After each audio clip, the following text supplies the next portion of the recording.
Nous avons terminé de négocier un très bon accord et le Canada est prêt à le signer. Théoriquement, le Canada est très vulnérable. Cependant, si nous analysons les fluctuations des prix, nous constaterons que le dollar canadien est très résilient.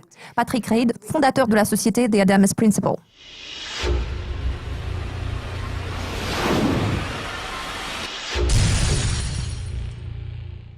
La semaine dernière, les bénéfices des sociétés canadiennes ont enregistré un gain de 3,6%. En revanche, le compte-rendu de la réunion du FOMC a noté l'existence d'une incertitude sous-jacente par rapport aux mesures de relance budgétaire de Donald Trump. Alors Patrick, à quel niveau voyez-vous la paire dollar américain, dollar canadien à court terme ? Je prévois une baisse de cette paire de devises pour les raisons suivantes. Premièrement, je pense que la tendance du soi-disant Trumpflation Trade est déjà épuisée. À ce stade, il faut analyser l'évolution de la paire dollar-yen pour avoir une vision plus claire du climat actuel. La faiblesse du dollar américain persiste. Le compte-rendu de la réunion du FOMC n'est pas parvenu à soutenir le billet vert, vu l'incertitude concernant le timing de la prochaine hausse des taux.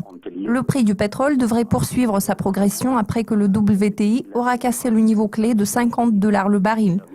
Deuxièmement, la paire dollar-CAD est sur le point d'atteindre des niveaux clés importants, se situant entre 1,30 et 1,40, ce qui correspond à la moyenne mobile à 200 jours. Cette paire ne pourra pas maintenir ses gains au-dessus des niveaux susmentionnés. Pour l'instant, la paire dollar-CAD s'est établie en dessous de ces niveaux.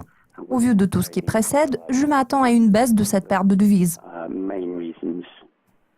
Jetons un coup d'œil à l'ajustement des relations commerciales entre le Canada et les États-Unis, ainsi qu'entre le Canada et l'Europe.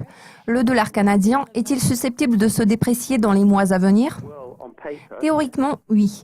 Le Canada est assez vulnérable à ce genre de changement. Cependant, si nous analysons les fluctuations des prix, nous constaterons que le dollar canadien est très résilient. En outre, la hausse des prix du pétrole et la faiblesse du dollar devraient contrebalancer les ajustements susmentionnés. Un autre facteur susceptible de se refléter sur le dollar est l'épuisement du Trumpflation Trade. D'autre part, le rendement des obligations à 10 ans n'arrive pas à dépasser la barre des 2,5%, ce qui provoque des fluctuations du billet vert. Vu la résilience du CAD, cette correction du dollar américain joue en faveur du Canada. Bien sûr, les données économiques ne sont pas très robustes. A correction on the dollar, which is obviously helping Canada, and a resilient Canadian dollar.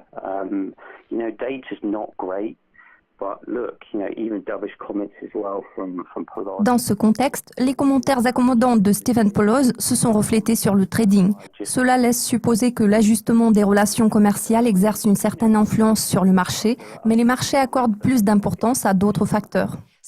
Le dollar canadien est-il censé faire preuve de résilience à long terme malgré les commentaires accommodants de Stephen Poloz ?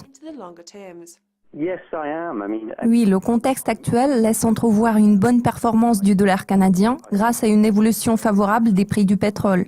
D'autre part, il faut tenir compte du fait que Stephen Poloz n'est pas Mario Draghi.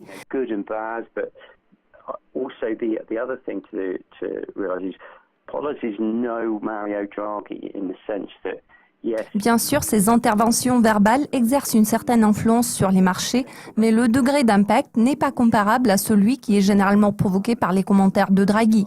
Ici, nous parlons de deux types d'impact totalement différents. Merci de vos commentaires, Patrick. Restez à l'affût de nos mises à jour régulières sur Dukascopy TV, car nous vous présenterons très bientôt une nouvelle édition des prévisions.